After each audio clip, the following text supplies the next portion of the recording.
सिर्फ उसी के लिए आएगा, बाकी सभी सो जाएंगे। ये बहुत इंडिविजुअल मसला है, बहुत बहुत व्यक्तिगत मसला है, बहुत व्यक्तिगत।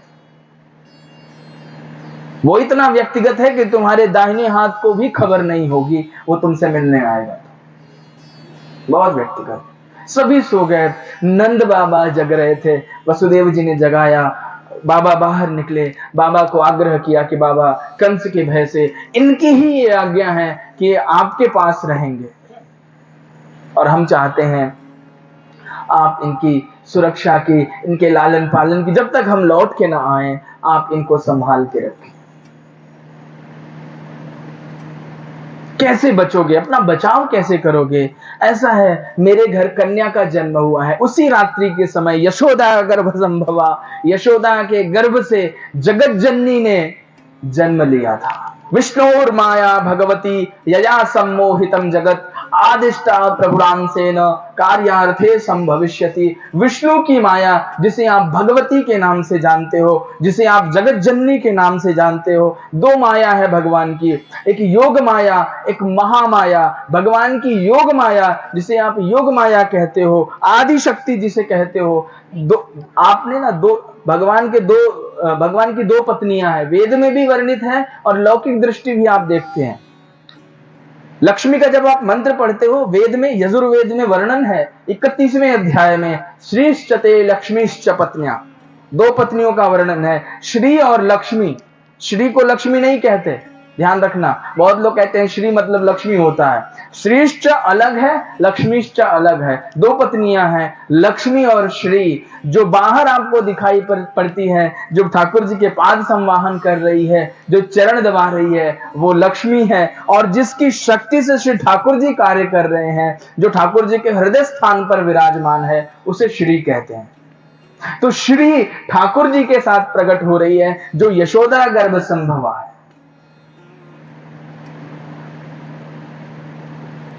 यशोदा गर्भ संभवा, वो महामाया, वो योग माया, भगवान के यशोदा के गर्भ से उसने जन्म लिया है।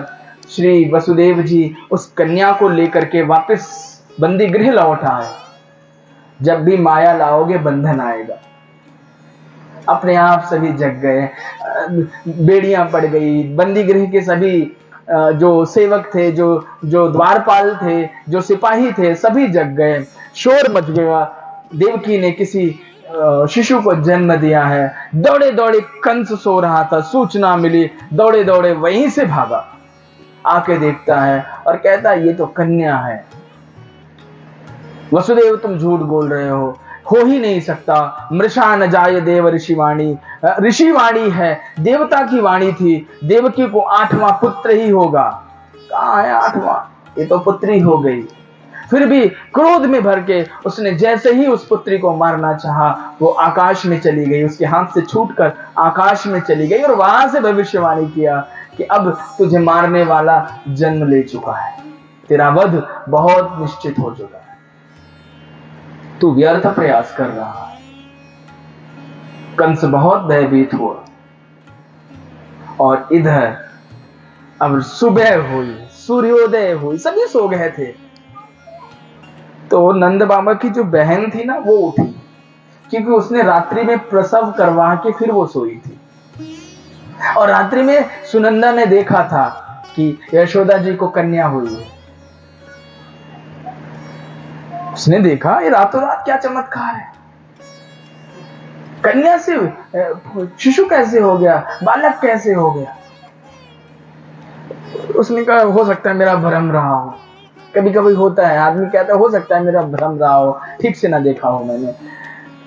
सूचना भिजवाई। सुनंदा दौड़ते दौड़ते बाबा के पास पहुंची। बाबा पता है तुम्हें संतान हो गई, बता क्या हुआ है, पहले क्या दोगे ये बताओ, पहले दोगे क्या। बाबा के गले में जो 9 लाख हार पड़ा हुआ था, बाबा ने उठाया और अपनी बहन को दे दिया। कहा बता क्या हुआ है। बाबा तो है लाला भयो है। अब बाबा भूले ना समाए। नंद के घर में अब उत्सव शुरू हो गया। दूर दूर से ऋत्विक, ब्राह्मण, आचार्य, विद्वान, संत सभी उपस्थित होने लगे। पहली बार इतिहास में जब किसी के घर बालक जन्म लेता है या संतान जन्म लेती है, बालक या बालिका, तो सूतक लगता है। और हर व्यक्ति प्रसूति का गृह को छूता नहीं है। यहां सूतक नहीं लगा। इस जन्म की विशेषता ही ये थी कि सूतक नहीं है। सभी के सभी प्रसूति का गृह पर जाकर के प्रणाम निवेदित करके आ रहे हैं कि बाबा को इतने वर्षों के बाद आज, मानो सभी को मालूम हो कि ये तो कोई असाधारण बालक है, ये तो परब्रह्म परमात्मा ही है। बड़े बड़े विद्वान, बड़े बड़े आचार्य, नंदस्त्वात्मत उत्पन्ने जाता ह्लादो महामना आहूय विप्रान वेद ज्ञान स्नातः शुचि रविर्वृतः। आहूय विप्रान, निमंत्रण भेजा है नंद बाबा ने। जो उनके पास बड़े बड़े ऋत्विक ब्राह्मण थे, जो श्रोत्रिय ब्राह्मण थे। श्रोत्रिय ब्राह्मण किसे कहते हैं? ब्राह्मणों की बहुत कैटेगरीज होती हैं। असली ब्राह्मण कौन है? श्रोत्रिय ब्राह्मण, जिसे आप श्रोत्रिय यानी जो वेदों के गूढ़ार्थ के भाष्य को जो जानता हो, वो श्रोत्रिय ब्राह्मण है। जिसने वेदों को कंठस्थ नहीं हृदयस्थ भी किया हो, उसे श्रोत्रिय ब्राह्मण कहते हैं। नंद बाबा ने उन श्रोत्रिय ब्राह्मणों के पास निमंत्रण भेजा कि तुम सभी पधारो, हमारे लाला के ऊपर शांति मंत्र पढ़ करके, आशीर्वाद मंत्र पढ़ करके, दीर्घायुष्य के मंत्र पढ़ करके आशीर्वाद प्रदान करो। और बाबा की आज खुशी का ठिकाना नहीं। सुचिर अलंकृत, पवित्र होने के लिए, अलंकृत होने के लिए बाबा दौड़ा यमुना की सीढ़ियों पर पहुंच गया। पीछे सभी लोग ब्रजवासी जो थे, जो ग्वाले थे, जो ब्रजवासी थे, वो सभी बाबा के पीछे पीछे दौड़ने लगे। बाबा कहाँ भयो? अरे ठहरो तो सही भैया। बाबा पहुंचा। अब पहुंचते ही कपड़े उतारे और जमुना में कूद गए। और बहुत बड़े तैराक नंद बाबा, बहुत बड़े तैराक। वो कभी कभी आपने तैराकों को देखा होगा, जब नदी में कूदते हैं ना तो कुछ देर बाहर ही नहीं निकलते, फिर कुछ दूर जाके निकलते हैं। देखा है ना ऐसे तैराक, बहुत सारे ऐसे करते भी होंगे। नंद बाबा ने भी वही किया। लोगों को लगता है अतिशय प्रसन्नता में, बाबा ये क्या हो गया? यहां तो पुत्रोत्सव मनाया जा रहा था, लगता है कार्यक्रम अब दूसरा होगा। क्योंकि बाबा थोड़ी देर बाद बाबा ने अपनी गर्दन लाई और वहां से चिल्लाया जोर से। वहां शुचि अलंकृत, स्नान किया और शुचि, दो चीजें हैं, ध्यान दीजिएगा। यहाँ वेद व्यास श्री सुखदेव परीक्षित को कह रहे हैं स्नात्वा शुचिर अलंकृत, स्नान करके और शुचि। मतलब स्नान करना पवित्रता नहीं है क्या? नहीं है। स्नान करना अलग बात है और पवित्र होना अलग बात है। स्नान करके, शुभ तिलक को धारण करके, भगवान का नाम जप करते हुए, अब भगवान का स्मरण करते हुए, अपने ऊपर जल का छिड़काव करते हुए, भगवान की चरणों के तिलक को धारण करते हुए श्री नंद बाबा ने अपने आप को पवित्र किया। और आहूय विप्रान वेद ज्ञान, वेदज्ञ ब्राह्मणों को आहूत करके बुलाया और बड़े धूमधाम से मंत्र पाठ करके नंदोत्सव संपन्न कर रहे हैं। अब पूरे ब्रजमंडल में धूम मची, नंद के घर आनंद आया है। अच्छा, चर्चा ये भी थी, कुछ और भी माताएं थी जिन्हें मालूम था रात्रि के समय यशोदा को लाली हुई है, लेकिन ये लाला हो गया। सारी सखियां चर्चा कर रही, यशोदा ये कैसे हो गया? रात हमने लाली देखी, ये सुबह लाला हो गया। अब सभी मिलने आ रही हैं, कोई ठाकुर जी को टीका करने आ रही है, कोई कुछ। एक ने तो हद ही कर दी प्रभु। कहती है एक बात बता यशोदा, तू गोरी बाबा गोरे, जे कैसे कारो है को? तू भी गोरी है, बाबा भी गोरे हैं, ये काला कैसे हो गया? दूसरी कहती ना, ये काला नहीं है। तो उसने लगा, बाबा लगता है माँ ने नजर उतारने के लिए काजल यहाँ नहीं, पूरे शरीर में ही पोत दिया होगा। तो उसे लगा कि काजल वाजल तो नहीं लगा। तो उसने ऐसे रगड़ के देखा, कहती नहीं ये काला ही है। कहती है नहीं काला नहीं है, ध्यान से देख। कहती क्या मतलब? कहती है चंद्रवंश में प्रकट हुए हैं। जब भगवान प्रकट हो रहे थे ना, तो बादल आगे आगे चल रहे थे, तो चंद्रमा आगे आगे आने की कोशिश कर रहा था। बादलों से कहता ठहरो तुम सब, रुको। बादल कह रहे हैं नहीं नहीं हम नहीं रुकेंगे, तुम क्यों आगे आ रहे हो? चंद्रमा कहते हैं वो हमारे वंश में प्रकट हो रहे हैं, इसलिए हमें आगे आने दो। बादल कहते हैं नहीं, हमारा वर्ण लेके आ रहे हैं, इसलिए हम आगे होंगे। दो तरीके के बादल होते हैं, एक सफेद श्वेत, पीले, अलग अलग होते हैं। लेकिन बारिश कौन से बादल में होती है? जब वो काले होते हैं। जब बादलों में वर्षा का जल नहीं भरा होता तो वो श्वेत होते हैं, सफेद होते हैं। लेकिन जब उसी बादल में, उसी मेघ के भीतर वर्षा का जल भर जाए तो वो कृष्ण वर्ण का हो जाता है। सखी कहती है कि मालूम है इसके भीतर भी कृपा का जल भर गया है, इसलिए ये कृष्ण वर्ण का हो गया। बोल कृष्ण कन्हैया लाल की। तो भैया नंदोत्सव चल रहा है, सभी आते गए, बाबा ने कुछ न कुछ सभी को उपहार दिया। जो जब सूझा, जैसे सूझा, देखा ही नहीं, होश ही नहीं। स्वर्ण गौएं दान करी, सुवर्ण दान किया। आज बाबा की खुशी का ठिकाना नहीं है। प्रसन्नता में बाबा इतने डूबे हैं, इतने डूबे हैं कि कहीं कुछ दे रहे हैं, कहीं कुछ कर रहे हैं, कहीं कुछ कर रहे हैं। तो नंद उत्सव पूरे 1 महीने मनाया गया। बालक का जो उत्सव है वो 1 महीने मनाया, और नंद उत्सव की चर्चा भी 1 महीने की है। अब 1 महीने तुम्हारे पास वक्त हो तो सुनाए, है? नहीं है? तो नंद उत्सव में बाबा ने खूब आनंद किया, पूरे ब्रजवासी खूब आनंद कर रहे थे। इतने में इतनी ध्वनि हो रही थी ना गोकुल की। अब गोकुल और मथुरा ज्यादा दूर नहीं है, ध्वनि इतनी थी कि आवाज मथुरा तक जा रही थी। कंस समझ गए कुछ ना कुछ खेल हुआ है। इतनी ध्वनि, बस उसने अपनी धाय को याद किया। उसकी जो दाई थी, जो धाय थी, जो माता तो नहीं थी लेकिन माता जैसी थी, उसको बुलाया। उसका नाम था पूतना। पूतान नयती थी पूतना। ये जो बालकों को ले जाए, पकड़ ले, जैसे नजर लग जाती है बालकों को, अनेकानेक तरीके की मारी या अनेकानेक तरीके की बीमारियां जो पकड़ती हैं, ये इसी रूप में काम करती है। कहने का अभिप्राय, जो प्रायः बालकों को पकड़े उसे पूतना कहते हैं। पूतान नयती थी, जो बालकों को पकड़े और मार दे उसे पूतना कहते हैं। पूतना को कंस ने बुलाया और आदेश दिया कि आज से लेके 3-4 दिन के भीतर जितने भी बालक पूरे व्रज में जन्म लिए हैं सभी को मार दो। मारते मारते वो गोकुल में पहुंची। वेश बदल लिया था। जब ब्रजवासियों ने देखा तो उन्हें लगा कि लगता है लाला के दर्शन को स्वर्ग से लक्ष्मी जी आई हैं। ऐसा तो नहीं कोई देवी आई हो। उसका स्वरूप इतना लुभावना था कि किसी ने उससे कुछ पूछा नहीं। और यशोदा, स्वाभाविक सी बात है, घर में इतना बड़ा उत्सव है, किसी न किसी कार्य में व्यस्त थी। इतने में कोई पालना झुला रहा, कोई कुछ कर रहा, कोई कुछ। तुम सबको तो गाना ही नहीं आता, क्या बोले हैं? इतने इतने अच्छे भाव हैं और कहाँ पता नहीं क्या क्या गा रहे ये लोग।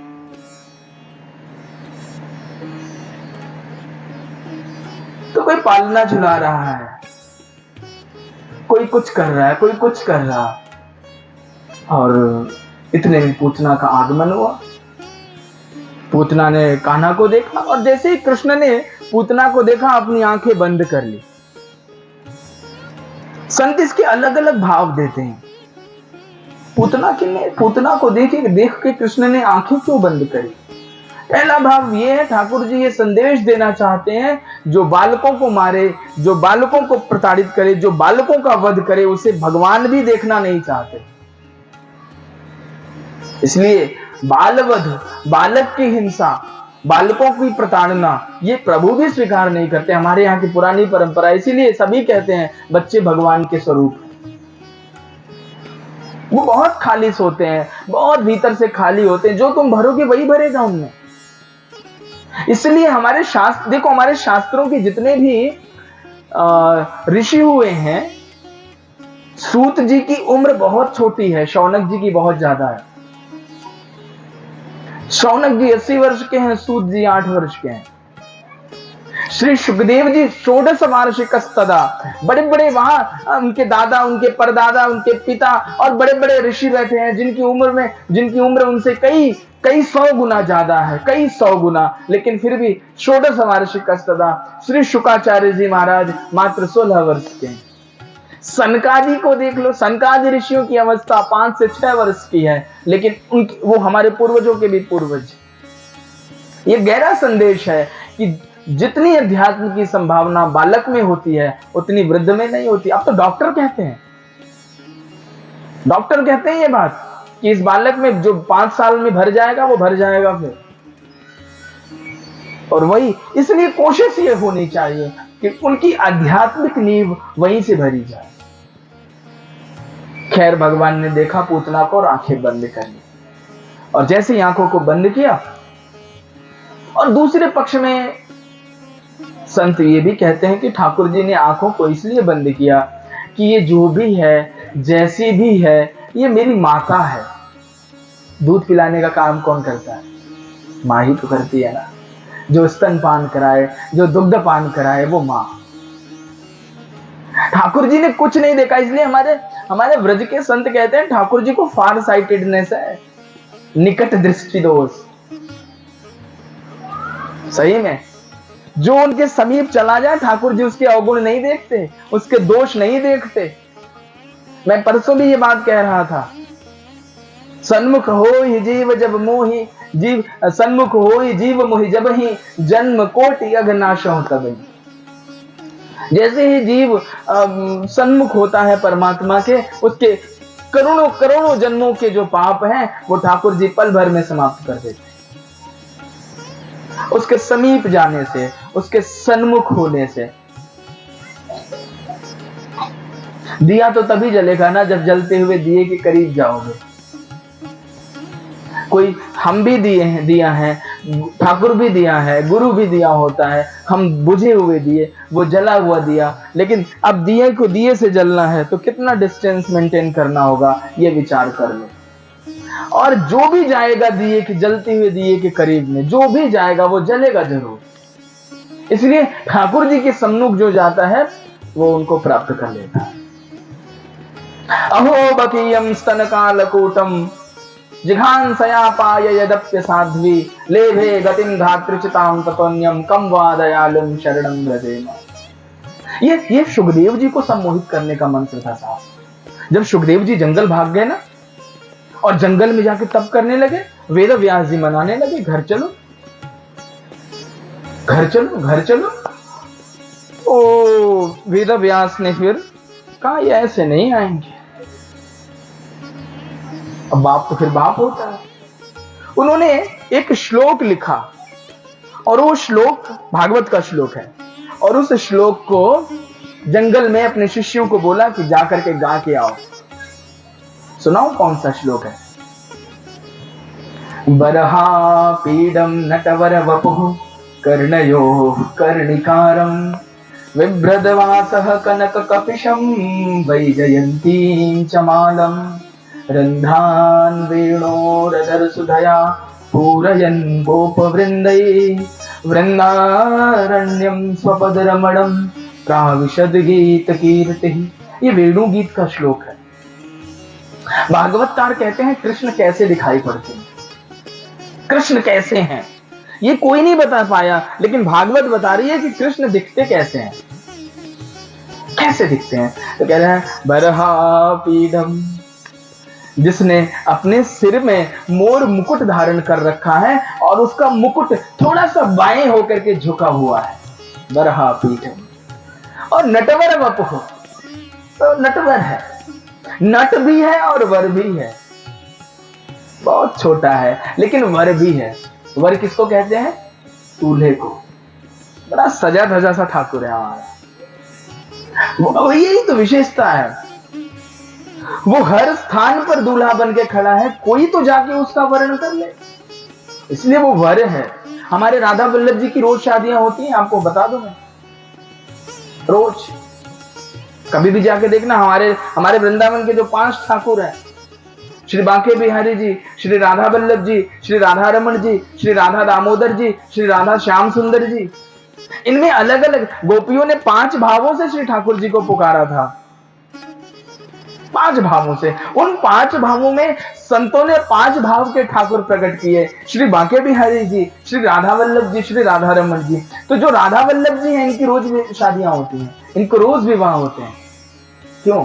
नटवर वपुः, वो नटवर है, वो नट भी है। नटो नाट्य धरो यथा, वो इस संसार को अपनी उंगलियों पर नचाने वाला नट है, जिसके एक इशारे पर सारा खेल चल रहा है।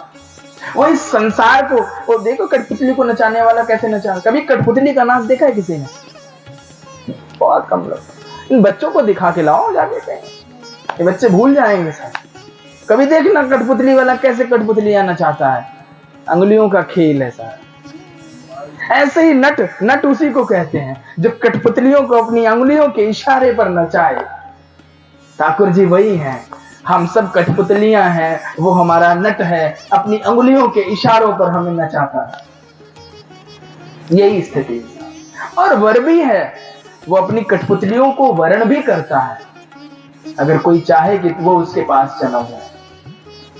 तो नटवर वपु, बहुत सुंदर श्यामल वर्ण है श्री ठाकुर जी का, श्यामल वर्ण। तोते जैसी नाक है, मोटे मोटे नेत्र हैं,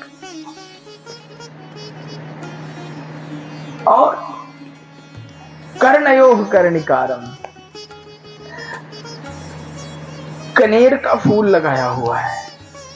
और कर्णिकारम, ठाकुर जी के कान तो दोनों ही छिदे हुए हैं, लेकिन कुंडल एक ही कान में पहना है। बहुत स्टाइलिश ठाकुर है हमारा।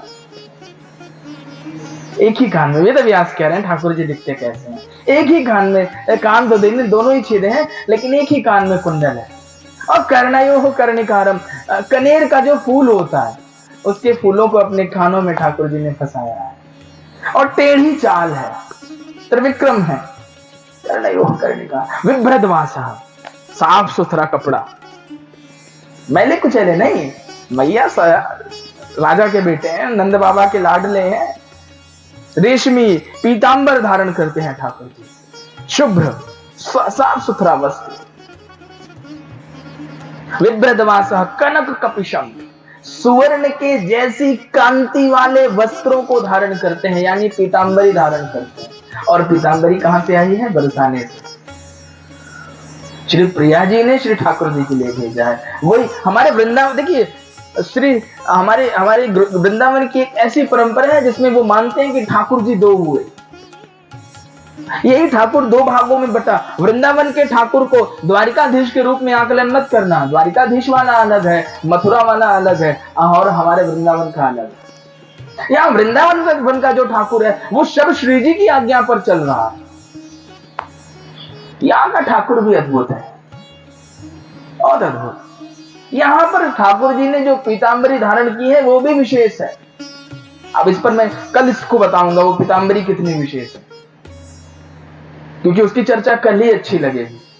तो ठाकुर जी ने पीतांबर भी धारण किया हुआ है, कनक कपिशम, और वैजयंतीम च मालम, साफ घुटने तक वैजयंती की माला लटक रही है ठाकुर जी।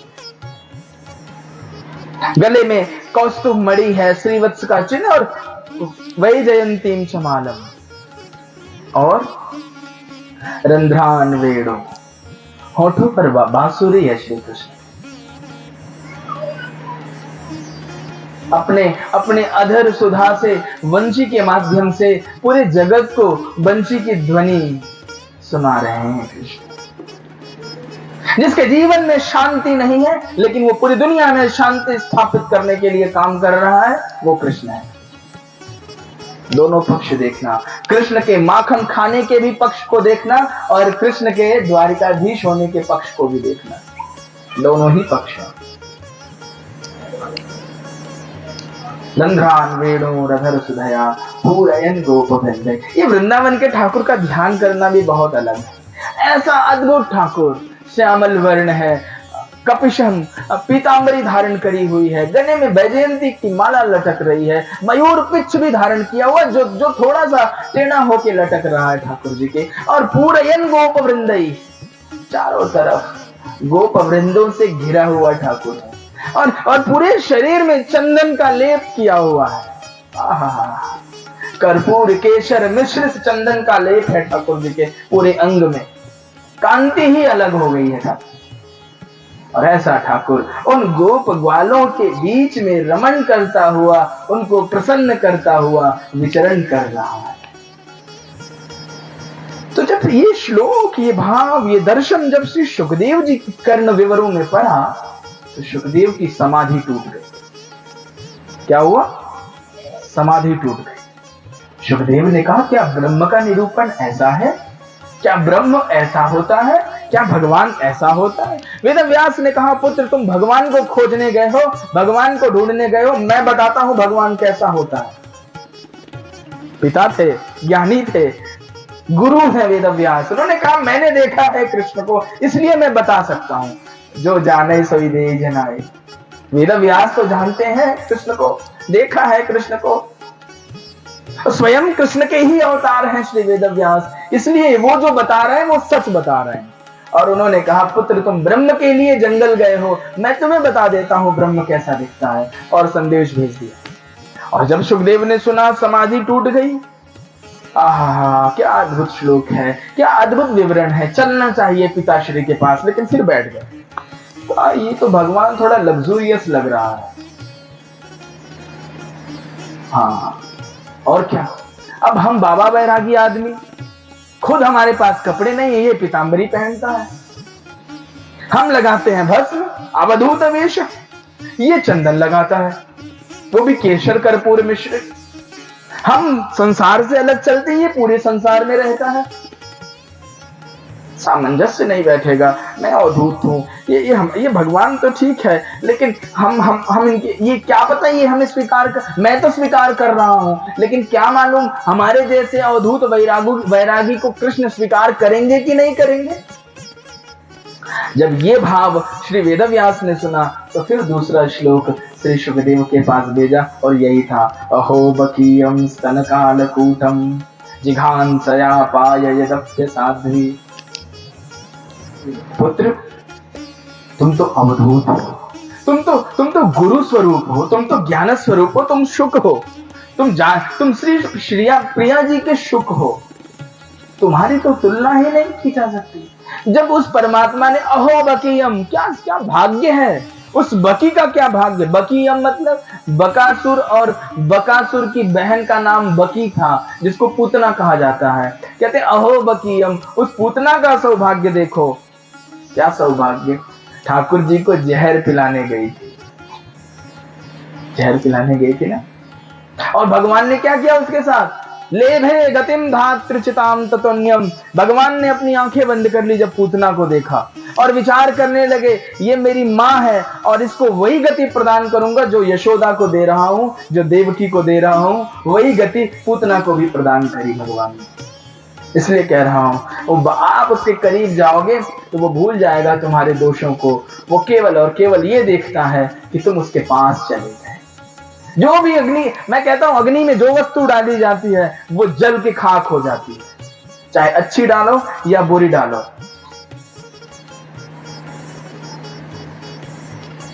कोई भी वस्तु डालो, ऐसे ही ठाकुर के करीब जो भी जाएगा वो उसको स्वीकार कर लेगा। भगवान कहते ही उसे हैं जो सबको स्वीकार करे,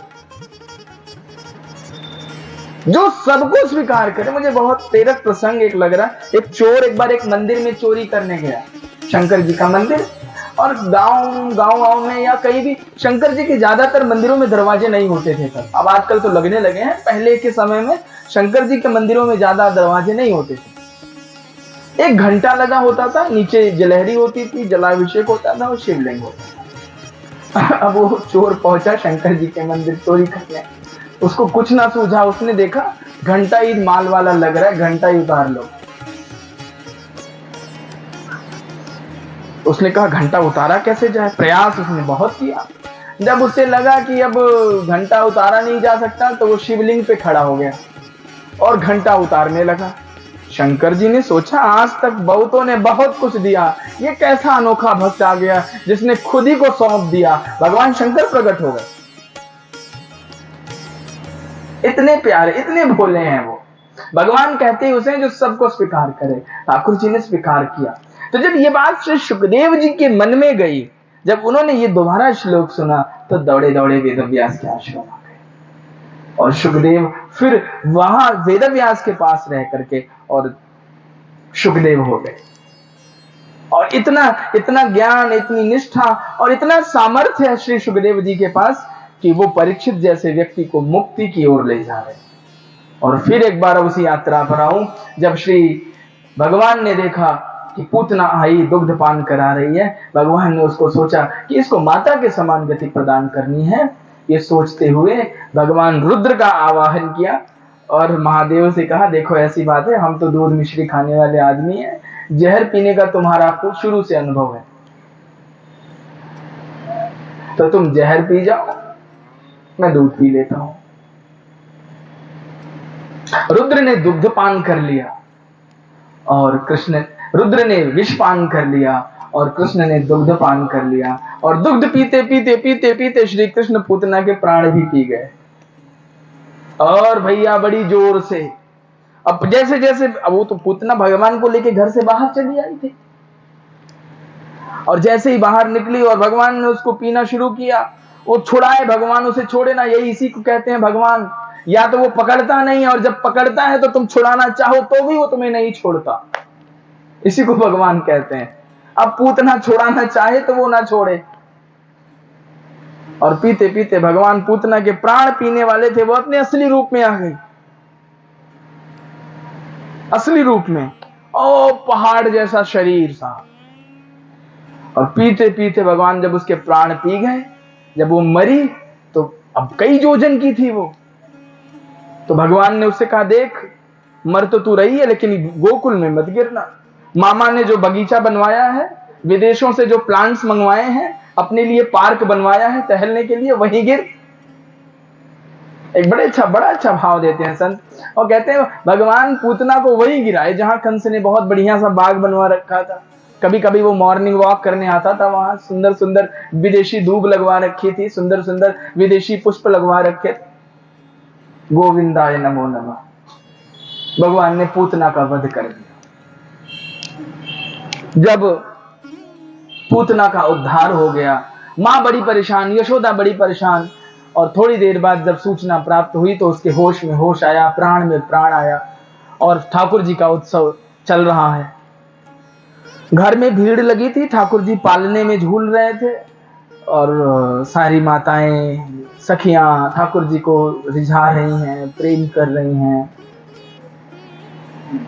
अलग अलग भाव प्रस्तुत कर रही हैं। और उसी समय ठाकुर जी के मन में इच्छा हुई, एक किसी का उद्धार करने की इच्छा हुई। एक शकट रखी थी, एक गाड़ी रखी थी लकड़ी की, जिसमें ब्रजवासी लोग क्या करते थे, माखन मिश्री रखते थे। और वो पूरा का पूरा शकट ठाकुर जी ने, बहुत जोर जोर से रो रहे थे, उत्सव चल रहा था, कोई सुन नहीं रहा उनकी बात, तो अटेंशन अपनी तरफ करने के लिए ठाकुर जी ने अंगूठे से उस शकट को पलट दिया। और सबने देखा, जोर से, बहुत जोर से आवाज हुई, और तब तक शकट पलट चुका था और शकटासुर का भगवान ने उद्धार किया। और इसी कालखंड में कैलाश में बैठे महादेव को स्मरण आया कि ठाकुर जी का अवतार हो गया, सभी देवता दर्शन करने गए, अब हमें भी जाना है। तो महादेव जोगी का वेश बनाकर और वृंदावन पधारे, गोकुल पधारे। भिक्षाम देहि, अंदर से भिक्षा की सामग्री निकाल के और यशोदा ने महादेव की झोली में डाल दिया। तो बाबा ने कहा नहीं भैया, आज ये भिक्षा नहीं चाहिए, आज तो भिक्षा में तुम्हारे लाला को दर्शन करना है, आज भिक्षा में हमें तुम्हारे पुत्र का दर्शन करना है। दिखा दो उसे। मैया देख के डर गई। सांप अलग लटक रहा, भस्म अलग लगाई हुई, गले में नरकंकाल की माला डाले हुए। मैया डर गई, उसने अंदर चली गई। बाहर सुनंदा को भेजा और उसने कहा कह दे दर्शन नहीं कराएंगे हम, वो चले जाएं। बाबा बाहर बैठ गए और बैठे रहे, और अंदर ही अंदर उन्होंने कृष्ण को कहा, भगवान को कहा कि माधव यही होगा हमारे साथ, अब क्या हमें आपके दर्शन के बिना वापस जाना होगा? और भैया जैसे ही ये प्रार्थना महादेव की कन्हैया ने सुनी और जोर से चिल्लाए।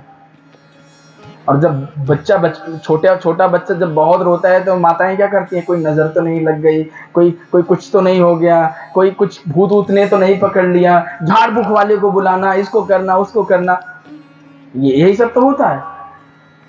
नजर कोई उतार रहा है फिर भी अब वो चुप ही ना हो। तो यशोदा ने जल्दी जल्दी बोला, वो जो गोकुल के बाहर, गांव के बाहर जो बाबा रहते हैं ना झाड़ फूक करने वाले, जा उन्हें बुला के ला जल्दी से। और सुनंदा जैसे ही बाहर निकली, बाहर महादेव बैठे थे, उन्होंने पूछा क्या हुआ देवी, कहां भाग रही हो, बड़ी जल्दी में हो? उसने कहा बाबा तुम शांत रहो, लाला बड़ी जोर से रो रहा है, लगता है किसी भूत प्रेत ने पकड़ लिया, मैं झाड़ फूक करने वाले बाबा को बुलाने जा रही हूं। बाबा ने कहा ठहरो, तुम भूत प्रेत झाड़ने वाले को बुलाने जा रही हो? जानती हो मैं कौन हूं? मेरा नाम भूतनाथ बाबा है। क्या मतलब? मैं भूतों का स्वामी हूं और मैंने बहुतों के भूत उतारे हैं। तो एक बार अपने लाला को दिखा दे, देख तेरे लाला को जो भी होगा मैं झाड़ फूक कर दूंगा। अच्छा, था भी वो ऐसा स्वरूप शंकर जी का? देख के लगा, उसने कहा ठीक है, बात तो बाबा ठीक कह रहे हैं। और यशोदा को जाके प्रार्थना करी कि बाहर जो बाबा बैठे हैं वो दर्शन करेंगे और झाड़ फूक करेंगे।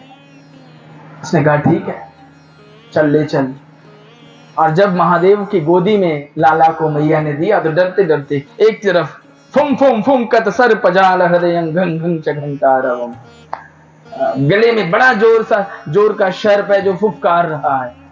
यशोदा डर गई।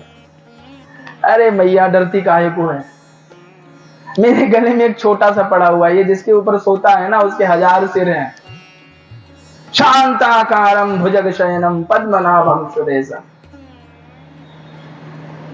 शांताकारम, बड़ी बहुत अद्भुत बात है। यही तो है, ये हमारा ठाकुर बहुत विशेष है। तुम्हारे कमरे में तुम सो और एक छोटा सा इतना बड़ा सा सांप दिख जाए, रात भर सो नहीं पाओगे। फिर मैं कहता हूं सांप ना दिखे भ्रम हो जाए बस, बताओ कितनी देर तक की शांति बनेगी फिर? बोलो जी। मैं कहता हूं पानी वाला ही दिख जाए, पानी वाला। दुनिया के 4-5% सांप ही विषैले होते हैं, बाकी विषैले नहीं होते, लेकिन 5% के कारण पूरी दुनिया वाले सारे सांपों से व्यक्ति डरता है। मैं पानी वाला जो दिख रहा है, पानी में वो ही दिख जाए तो प्राण सूख जाएंगे तुम्हारे। और वहां दोनों ही समन्वय बैठाना मुश्किल है। शांताकारम भुजंग शयनम, ये जिसने भी बोला बहुत अद्भुत बोला। ठाकुर जी कैसे हैं? भुजंग शयनम शांताकारम, भुजंग पर सोने के बाद भी शांताकारम है, उनके चित्त की शांति गई नहीं है, शांताकारम है। भुजंग पर लेटे हैं लेकिन शांत है। योग निद्राम जगतपते, जगतपति योग निद्रा में बैठे हैं। ध्यान तो वही है कि काल के ऊपर भी जो लेट सके, भगवान वही है जो काल के ऊपर भी लेटा, इसीलिए वो कालातीत है, टाइमलेस है। उसको काल प्रभावित नहीं कर सकता, टाइमलेस है, कालातीत है। तो महादेव कहते हैं मेरे गले में एक छोटा सा है, उसके मुकाबले ये वाला छोटा सा है। ये जिसपे सोता है वो सहस्र फणों वाला है। शेष नाग के कितने फण हैं? सहस्र फण हैं, 1000 सिर हैं। जिस पर सोता है 1000 सिर है। तो घबरा मत। अच्छा, तुम्हें बड़ा पता है हमारे लाला के बारे में। अक्सर माताओं को उसके पुत्र के बारे में पता हो, भले उसका एक पुत्र एक दिन का ही क्यों ना हो, उसे सब पता चल जाता है हमारे बेटे को किस चीज से एलर्जी है और कौन सी चीज नुकसानदेह है। होता है नहीं होता, तुरंत पता चल जाता है। यशोदा कहती है आपको बहुत मालूम है हमारे बच्चे के बारे में, इसको किससे क्या है, कब इसने क्या। भैया तो ना समझेगी, हमारे इसके बहुत पुराने संबंध हैं। वैष्णवा नाम यथा संभो, शिव सेवक सखा स्वामी हमारे। शिव हमारे मित्र भी हैं, हमारे स्वामी भी हैं। रामेश्वरम में देखिए महादेव कौन है, राम के ईश्वर। रामेश्वर शब्द ही है, राम के जो ईश्वर हैं वो रामेश्वर हैं। तो रामेश्वरम में शिव भगवान राम के ईश्वर हैं। तो शिव सेवक भी हैं, स्वामी भी हैं और मित्र भी हैं। तो महादेव कहते हैं हमारे और इसके बहुत संबंध हैं। भैया तो चिंता मत कर। और घंटों तक मानो बाबा कान्हा को देख रहे हैं और बहुत लंबी भाव समाधि में चले गए। तब मैया को संदेह हो गया कि ये कोई साधारण व्यक्ति नहीं है जिसकी गोदी में जाते ही लाला शांत हो जाए, और जिसकी गोदी में गया वो भी समाधि में चला गया। अरे जिसकी आंखों ने कृष्ण को देखा हो वो भला शिव को ना पहचान पाएगी? क्या लगता है आपको? यशोदा है वो, महादेव को पहचान लिया। और जब महादेव लौटे हैं उनके चरणों की धूलि को उठाकर अपने माथे पर लगाया है यशोदा ने और कहा बाबा हमसे जो भी गलती हुई उसे माफ करना और हमारे घर ऐसे ही आते हैं। बाबा कैलाश की तरफ गमन करते हैं और इधर ठाकुर जी 6 महीने के हो गए जब वो क्रॉलिंग कर रहे थे, घुटनों के बल चल रहे थे। तो कंस तो भेज रहा था अपने अपने दूतों को, फिर उसने भेजा जिसका नाम था तृणावर्त। तृणावर्त समझते हैं? बवंडर देखा है आप लोगों ने? आंधियों में जो हवा एक झुंड बना लेता है और गोल गोल गोल गोल बहुत बहुत सारी धूल कंकड़ पत्थर सब इकट्ठा कर लेता है। तो तृणावर्त उसी का रूप था, बड़ा बवंडर के रूप में वो गोकुल में आया और कन्हैया आंगन में खेल रहे थे, घुटनों के बल चल रहे थे और हल्के से कन्हैया को उसने उठा लिया और ले गए आकाश में। तो जब तक वो जाते रहे, कन्हैया ने कहा अभी अभी कुछ करना ठीक नहीं है। जब वो एक ऊपर उन्हें लेकर के गया तब भगवान ने कहा अच्छा अब बताता हूं तुझे। भगवान ने अपने छोटे छोटे हाथों से गला पकड़ लिया उसका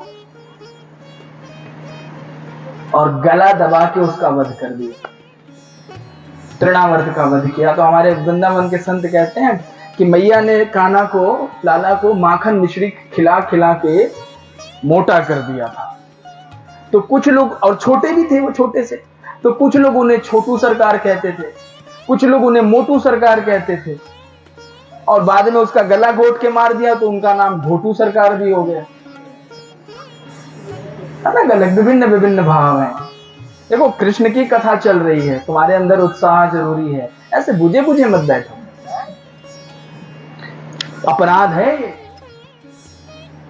वृंदावन के हमारे एक बहुत प्यारे संत है जो कहते हैं कथा में बिना उत्साह के बैठना अपराध है। अपराध है, कथा में बैठो उत्साह के साथ, तुम्हारे अंदर उत्साह हो, तुम्हारे चेहरे पर प्रसन्नता हो, आनंद हो, अलग ही तेज हो। यहां से जाओ तो लगे कि कथा में आए थे, नहीं क्या मतलब है? यहां से जाके और घर में फिर वही बुझे बुझे डिप्रेस्ड होके बैठ जाओ मुंह बना के सोफे पर, फिर क्या अर्थ है तुम्हारे जीवन का? फिर क्यों आए यहाँ? यहां से जाओ तो तुमको देखने वाला ये तुमसे पूछे जरूर कहां गए थे आप। तब यहां आने का अर्थ, कथा सुनने का अर्थ, तुम्हारे जीवन में एक अलग ही प्रकाश का अनुभव कर ले कोई। मैं कहता हूं साधक अपने वस्त्रों से ना दिखाई पड़े, अपनी वृत्तियों से दिखाई पड़ जाए ये भक्त है। मैं नहीं कहता आप माला लेके चलो, आप वस्त्र बदल के चलो, आप जैसे हैं वैसे ही स्वीकार हैं, बस आपकी वृत्तियां परिवर्तित हो जाए, वृत्तियां बदल जाए, बात पूरी हो जाती है। वृत्तियों पर हमारी बात अटक जाती है, हमारी वृत्तियां ही अधूरी रहती हैं, वो ही नहीं पूरी होती। तो अपना तो एक ही परिचय होना चाहिए, सिर्फ एक परिचय, कोई परिचय नहीं। हम भक्त हैं, अभक्त हैं, संत हैं, महात्मा हैं, विद्वान हैं, हम सामान्य, सिर्फ एक परिचय हो, हम तुम्हारे। बस अपना एक ही परिचय है। उपनिषद भी कहती है, शास्त्र भी कहते हैं, भगवान भागवत जी भी कह रही हैं कि हमारा एक ही परिचय है, हम तुम्हारे। तम त्वागता हम शरणम शरण्यम, हम तुम्हारे शरणागत हैं, यही परिचय। हम तुम्हारे दास हैं, यही परिचय। तो भगवान ने तृणावर्त का वध किया। अब भगवान थोड़े और बड़े हुए तो गर्गाचार्य को वसुदेव जी ने आमंत्रित किया और वसुदेव ने समझा के गर्गाचार्य को गोकुल भेजा कि आप हमारे पुत्रों का नामकरण करिए। हमारे 2 पुत्र हैं और उनका नामकरण करिए। पुत्र कौन कौन से, कहां कहां हैं, गोकुल में जाइए। क्योंकि गर्गाचार्य कौन है? यदूनाम हमाचार्य ख्यातश्च भुवि सर्वतः, सुतम मया संस्कृतम ते मन्यते देवकी सुतम। जब गर्गाचार्य भगवान कृष्ण के कुल गुरु हैं, यदुवंशियों के कुल गुरु हैं, और हमारी प्राचीन परंपरा ये कहती है कि नामकरण का अधिकार केवल गुरु को होता है, या गुरु के अभाव में अगर है तो फिर माता पिता करते हैं, अन्यथा अगर गुरु है तो फिर आपके बच्चे का नामकरण गुरु करता है। यदु नाम हम आचार्य, यदुवंशियों का मैं आचार्य हूं, मैं उनका कुल गुरु हूं, इसलिए सुतम मया संस्कृतम ते मन्यते देवकी सुतम। देवकी के पुत्रों के लिए, देवकी के पुत्र को संस्कृत करने के लिए, उसका संस्कार करने के लिए मुझे वसुदेव ने मथुरा से भेजा है। ये बात नंद बाबा से कहा और कहा, बाबा जो संस्कार होगा वो बड़ा गुप्त होगा। नाम दीक्षा, नामकरण, ये बहुत गुप्त संस्कार है। ये ढोल ढपाड़े के साथ नहीं होता। का नामकरण बहुत गुप्त होगा। उसका कारण क्या है? कहते कंसः पाप मति सख्यम तब अचानक दुंदुभे देवक्याष्टमो गर्भो न स्त्री भवितुमर्हति। कंस पापमति है, वसुदेव जी जानते हैं, और वसुदेव जी ने कहा है कि कंसः पापमतिम सख्या। कंस पापमति, उसकी जो मति है, उसकी जो बुद्धि है, उसमें बहुत पाप है, और वो जानता है देवक्याष्टमो गर्भो न स्त्री भवितुमर्हति। देवकी की 8वीं संतान पुत्री नहीं हो सकती, ये वो भी जानता है, और वो उसी के तलाश में है। कहीं मैंने सार्वजनिक तौर पर आपके पुत्रों का नामकरण कर दिया तो कंस जान जाएगा। क्यों? क्योंकि मेरी ख्याति सर्वत्र व्याप्त है, मैं यदुवंशियों का कुल गुरु हूं, और इसी नाते मैंने उनका संस्कार किया। समझ गए? मेरे कारण दुनिया जान लेगी कि यही बच्चे जो हैं ये देवकी और वसुदेव की बच्चे हैं। इसलिए बाबा नामकरण बड़ा गुप्त होगा। बाबा ने कहा ठीक है, आपकी जैसी आज्ञा। तो बाबा मैया यशोदा के पास गए तो मैया ने कहा ना जी, ऐसा ना होगा। एक ही लाला और इतने दिनों के बाद इसके जितने संस्कार होंगे सब धूमधाम से होंगे।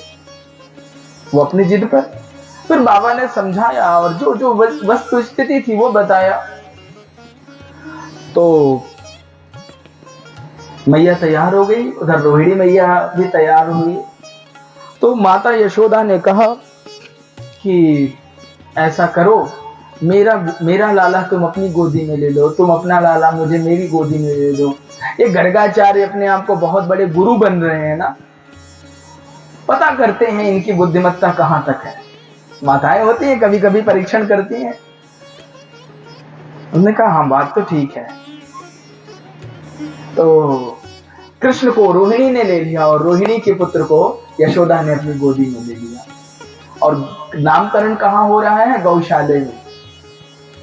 गौशाले में, देखो कि क्या परंपरा दिखा रहे हैं ठाकुर जी। गौशाले में नामकरण, गोदी में यशोदा की गोदी में रोहिणी के पुत्र हैं, और उधर रोहिणी की गोदी में यशोदा के पुत्र हैं। और पूछा यशोदा ने कि बाबा बताओ ये किसका पुत्र है? आप त्रिकालज्ञ हो, त्रिकाल दृष्टा हो, आप सब जानते हो। और अगर आपको वसुदेव ने भेजा है तो बताया भी होगा कि मेरा पुत्र कैसा दिखता है, बताओ ये किसका पुत्र है। बाबा ने कहा अच्छा। और ये संवाद करते करते गर्गाचार्य की दृष्टि यशोदा की गोदी से हटके रोहिणी की गोदी में चली, और उनकी गोदी में जो लाला क्रीड़ा कर रहा था उसने बाबा की तरफ देखा, गर्गाचार्य की तरफ देखा, और गर्गाचार्य ने उसकी तरफ देखा और बस बोला ही था अयम ही। इतने में भगवान ने आंख मार दी गर्गाचार्य जी को, क्या करते हो, हमारी पोल पट्टी खोलोगे। वो कहने वाले थे मैया ये जो है ये तुम्हारी गोदी में ये ब्रह्म है। वो कहने वाले थे अयम ही ब्रह्म, यही ब्रह्म है, ये भगवान है। ठाकुर जी ने कहा हमारी पोल पट्टी मत खोलो, नहीं हमें मालूम है भगवान को लोग अपने घरों में कैसे रखते हैं, हमें भगवान बन के नहीं रहना। अलमारी में बंद करके कांच लगा के, और सुबह शाम भी मिलते हैं जैसे फॉर्मेलिटी होती है, चलो मिल आते हैं, ठीक है। मंदिर है घर में और क्या है, मूर्तियां रखी हुई, कोई अर्थ नहीं। जब तक तुम्हारी दृष्टि में, जब तक तुम्हारे भाव में उस विग्रह को तुमने जीवंत रूप में नहीं देखा, उसका कोई अर्थ नहीं। तुम्हारे घर में अगर कृष्ण है वो नाचता हुआ होना चाहिए। तुम्हारी दृष्टि में वो जो कृष्ण है वो दुनिया की दृष्टि में विग्रह हो, लेकिन तुम्हारी दृष्टि में वो जीवंत हो, ये भाव। तो भगवान ने कहा देखो मैं यहाँ अपनी मैया का बेटा ही बना रहना चाहता हूं, मुझे भगवान मत बनाओ, मेरी आज्ञा है। कहते हैं गर्गाचार्य ने कृष्ण की तरफ देखा तो उनकी गहन समाधि लग गई। दोनों माताओं को लगा कहीं बाबा जी कहानी तो नहीं इनकी लग गई, हो सकता है भाव समाधि में गए, गहन समाधि में उतर गए, अब न जाने कब समाधि टूटेगी, क्या होगा, कुछ नहीं। थोड़ी देर बाद जब गर्गाचार्य की समाधि टूटी तो रोहिणी की, यशोदा की गोदी की तरफ इशारा करते हुए कहते हैं अयम ही रोहिणी पुत्रो रमयन् सुहृदोर्गुणैः आख्यास्यते राम इति बलाधिक्याद् बलम विदुः। कहते हैं अयम ही रोहिणी पुत्रो, ये जो आपकी गोदी में है यशोदा जी, ये रोहिणी का पुत्र है। और रमयन् सुहृदोर्गुणैः, ये अपने निजी गुणों के कारण हर व्यक्ति के अंदर रमण करेगा, हर व्यक्ति के साथ क्रीड़ा करेगा, इसलिए इसका नाम राम है। और बलाधिक्याद् बलम विदुः, बल की आधिक्यता होने के कारण कुछ लोग इसे राम कहेंगे और कुछ लोग इसे बलराम कहेंगे। ये बलभद्र है, और अनेकों अनेक नाम हुए, बलभद्र, बलदाऊ, कन्हैया प्रेम से दाऊ कहते थे, कुछ लोग उन्हें बलभद्र कहते थे और कुछ लोग उन्हें बलराम कहते थे, कुछ लोग उन्हें राम भी कहते थे। और आपकी गोदी में जो है रोहिणी माता, आपकी गोदी में जो है, इसके बारे में क्या कहूं। आसन वर्णाश्रयो ह्यस्य गृह्णतोऽनुयुगं तनुः शुक्लो रक्तस्तथा पीत इदानीं कृष्णतां गतः। वासुदेव इति श्रीमान् अभिज्ञातं प्रचक्षसे बहूनि सन्ति नामानि रूपाणि च सुतस्य ते गुणाकर्माण्य रूपाणि तान्यहं वेदनो जना। कह रहे हैं जो आपकी गोदी में है ना, आसन वर्णाश्रयो ह्यस्य गृह्णतोऽनुयुगं तनुः, ये हर युग में अपना शरीर धारण करता है, अपने अपने समय में, अपने अपने युग में अलग अलग रूपों में आता है। कभी ये शुक्ल वर्ण का हुआ, कभी ये रक्त वर्ण का हुआ, कभी ये पीत वर्ण का हुआ। इदानीं कृष्णतां गतः, इस बार ये कृष्ण वर्ण का हुआ है, इसलिए इसे कुछ लोग श्री कृष्ण के नाम से कहेंगे। इसमें आकर्षण है इसलिए इसको कृष्ण कहेंगे। कृष्ण का अर्थ ये नहीं कोई काली कलूटी चीज है, कृष्ण का मतलब उनमें आकर्षण है, उनमें इतना आकर्षण है कि तुम्हारे संसार के आकर्षण को परिवर्तित करके वो अपने में तुम्हें लेके आ सकते हैं। संसार में भी आकर्षण है, कृष्ण में भी आकर्षण है। मैं एक बहुत अच्छा फॉर्मूला आपको बताता हूं। पृथ्वी से जब कोई चीज फेंकी जाती है ना, अभी अभी जब नासा ने, अभी इसरो ने चंद्रयान भेजा पृथ्वी से ऊपर, तो उसकी जो एक स्पीड लिमिट होती है, कहते हैं पृथ्वी से अगर आप कोई भी चीज फेंकते हो, उसकी गति से अधिक स्पीड में अगर आप ऊपर फेंकोगे, पृथ्वी की गुरुत्वाकर्षण की जो क्षमता है, उसकी क्षमता से अगर अधिक तेज कोई वस्तु आप ऊपर फेंकते हो, तो वो फिर ऊपर चली जाएगी, वो नीचे नहीं आएगी। ठीक है, उसकी अपनी एक क्षमता है। अंतरिक्ष में भी गुरुत्वाकर्षण, ऊपर भी गुरुत्वाकर्षण, नीचे भी गुरुत्वाकर्षण, फिर वो ऊपर खिंच जाए, ऊपर चला जाए। और यहां पर भी गुरुत्वाकर्षण है। तो वही बात, संसार में भी गुरुत्वाकर्षण है, संसार में भी आकर्षण है, संसार अपनी तरफ खींचता है, कृष्ण अपनी तरफ खींचता है, लेकिन कृष्ण में इतना आकर्षण है कि जब वो तुम्हें खींचेगा तो फिर संसार खींच ना पाएगा, इसलिए वो कृष्ण है। कृष्ण का अर्थ है आकर्षतीति कृष्ण, जो तुम्हें संसार की तरफ से अपनी तरफ आकर्षित करे उसे कृष्ण कहते हैं। ये कोई रूप नहीं है, जो संसार की तरफ से अपनी तरफ ले आए। इदानीं कृष्णतां गता। और वसुदेव इति श्रीमान अभिज्ञा संप्रचक्षते, ये वसुदेव का पुत्र है, इसलिए इसे कुछ लोग इसके पिता के नाम वासुदेव कह के पुकारेंगे। बहुनी संति नामानि, भैया कितने तेरे पुत्र के बहुत नाम है, बहुनी संति नामानि, बहुत नाम है, इतने नाम है, हजारों नाम है, कितने सहस्र नामावलियां हमारे यहाँ पड़ी हुई हैं भगवान की। विष्णु सहस्र नाम, गोपाल सहस्र नाम, कृष्ण सहस्र नाम, बहुत नाम है माता जी। गुणा कर्माण्य रूपाणि तान्यहं वेदनो जनाः, गुण कर्म रूप से इसके विभिन्न नाम है, विभिन्न रूप है, और वो हम सब नहीं जानते, ये वही जानता है, इसके बहुत नाम है। तो वर्तमान में इनके नाम कृष्ण, वासुदेव, इन्हीं नामों से इन्हें पुकारा जाएगा। तो नामकरण करने के बाद भगवान की विभिन्न बाल लीलाएं प्रारंभ हो। बाल लीला करते हुए कृष्ण बड़े हो रहे हैं, ठाकुर जी थोड़े बड़े हो गए। अब ठाकुर जी थोड़ा चल लेते हैं, सहारे से खड़े हो जाते हैं दीवालों के सहारे पर, और कभी वो जमीन में चलते थे। एक दिन क्या हुआ, दीवालों के सहारे पर चलते चलते उन्हें नंद बाबा की पगड़ी मिल गई। ठाकुर जी ने उठाया और पहन लिया। अब नंद बाबा का सिर इतना बड़ा, ठाकुर जी का इतना बड़ा, उन्होंने पहना और पूरी की पूरी पगड़ी यहां तक, और पगड़ी पहन के वो घुटनों के बल चलते चलते वो घर के बाहर जाने का प्रयास कर रहे थे, चौकट से, मतलब घर के दरवाजे से बाहर। और पहले के जमाने में लोगों के घर के जो चौकट होते थे ना, वो बड़े तगड़े होते थे, मोटे तगड़े होते थे, ऊंचा होता था। और बाबा का चौकट, शान होती थी घरों की चौकट, दहलीज कहते ना, दहलीज, शान होती थी वो।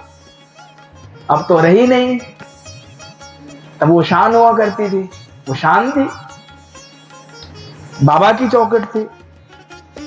तो ठाकुर जी ने क्या किया, वो चौकट पार करने की कोशिश करी, तो हाथ तो बाहर निकाल दिया, और घुटनों के बल चूंकि चल रहे थे, अब शरीर बहुत बड़ा नहीं था, तो हाथ बाहर निकाला, और पेट जो था वो चौखट से स्पर्श हो गया, पेट का, और बैलेंस बिगड़ गया। अब ठाकुर जी झूले की तरह ऐसे ऐसे हो गए। नंद, इतने में अब वो बचने की सहायता कर रहे थे, इतने में नारद जी गुजरे।